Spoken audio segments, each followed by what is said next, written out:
আজ বিভিন্ন নাম দিয়ে দিবস বানিয়ে বানিয়ে যেটা আনন্দ করছেন, একটা কোরআনের সাথে হাদিসের সাথে মিলছে না।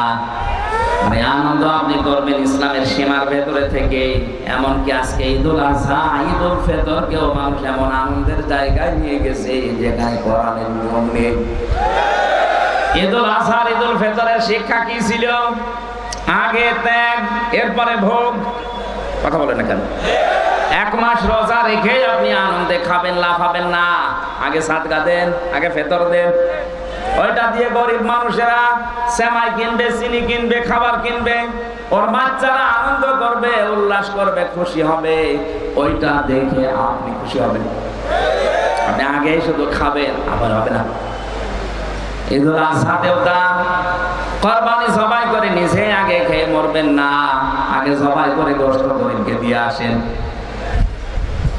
গরিব মানুষেরা খাবে, আনন্দ করবে, হাসবে, ওদের হাসি দেখে এরপরে আপনি খাবার খাবেন। কথা বলেন না কেন? ইসলামে তো দিবস ছিল মাত্র এই দুইটা, আগে ত্যাগ, এরপরে ভোগ। আপনি বলেন তো এই দুইটা দিবস বাদ দিয়ে যত দিবস এই বাংলাদেশে এখন চলছে, সে যে নামেই হোক, আমি নাম নিলাম না, আন্তর্জাতিক সাম্রাজ্যবাদী যারা আমাদের পকেটের টাকাগুলো একদিকে ছিনিয়ে নেওয়ার জন্য নতুন নতুন দিবস বানিয়েছে, আর একদিকে আমাদেরকে বিশৃঙ্খলা ও শৃঙ্খলা যৌনতায় ভাসিয়ে দেওয়ার জন্য ব্যবস্থা করে দিয়েছে। আমি আবার বলছি, ঈদুল আজহা, ঈদুল ফিতর বাদ দিয়ে দুনিয়ায় এমন কোন দিবস আপনি পাবেন না যেখানে আগে ত্যাগ, এরপরে ভোগ, আগে ভোগ, এরপরে ত্যাগ। কথা বলেন না?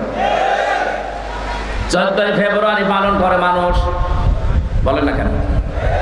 এর ভেতরে কি আগে ত্যাগ, এরপরে ভোগ? না, আগে ভোগ করবেন, তারপরে ত্যাগ করবেন। আমাদের উচিত হচ্ছে যে দিবসের সাথে কোরআনের, হাদিসের এবং বাস্তবতার মিল নেই, ওইটা পালন করে আমরা নিজেদের সম্পদগুলো আনন্দ করতে যে নষ্ট করব না।